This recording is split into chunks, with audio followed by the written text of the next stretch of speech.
Hello, Pastor Rick, Journey of Faith Baptist Church. And I'm glad you stopped by today. Thanks for taking the time. How's your Monday going?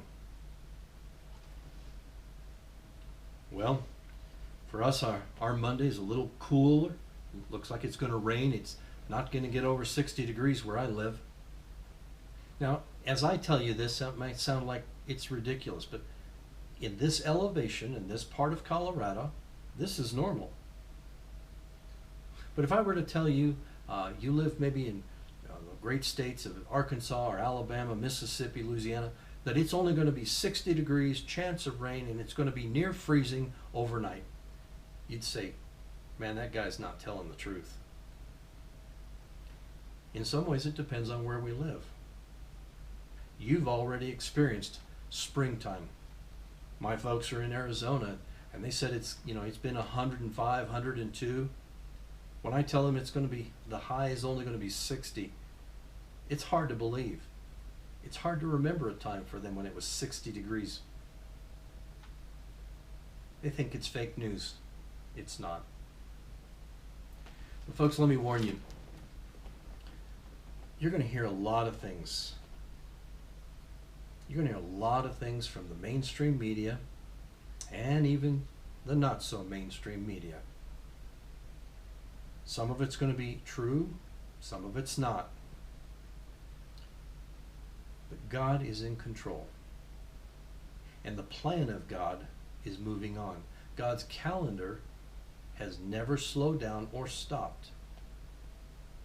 Just as I trust that God knows the right thing for our nation, He knows the right thing for our neighborhood. He knows the right thing for what our fields and our pastures and our ranch lands need.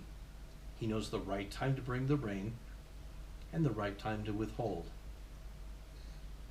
And that's hard for us because we're not in control. Let me encourage you by faith to trust in the Lord for this and to be sober-minded. And many people think being sober-minded is putting on a sour face, and being sober in the Word of God is being like you just bit onto a big sour pickle. No, that's not what that means.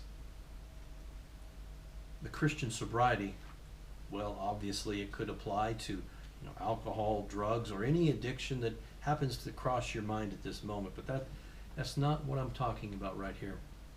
I want you to understand that Paul was struggling with the fake news of his day.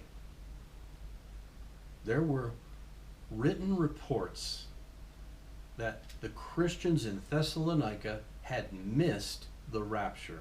They had missed Jesus, and that they had missed the promises of God, that they had been forgotten and left out. Now, you might chuckle a little bit and think, oh, that's silly. But to them it was absolutely real, because the news had come on a piece of parchment that had Paul's name on it. Paul sent the letter of 1 Thessalonians to this beleaguered church who was being robbed of their joy by fake news. Listen to what Paul says in chapter 5, considering being sober. Chapter 5, verses 6 and then verses 8. Paul says this to his church.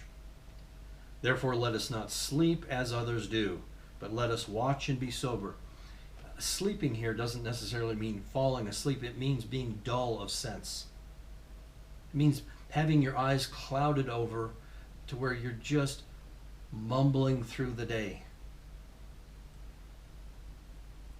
Paul says this, let us watch and be sober. Then verse 8, but let us who are of the day be sober, putting on the breastplate of faith and love, and as a helmet the hope of salvation. Salvation and faith are paramount. They're foundational.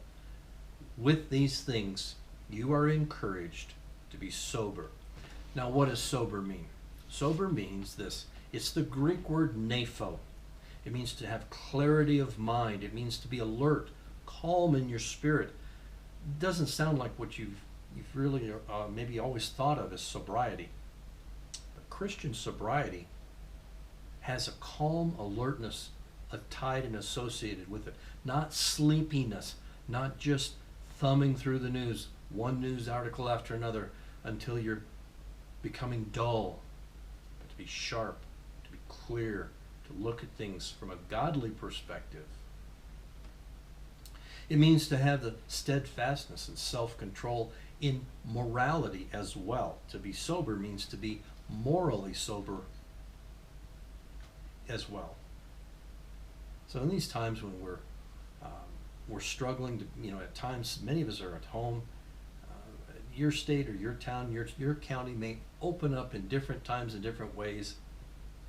But let me encourage you, don't become dull in spirit, listening to news report after news report after news report.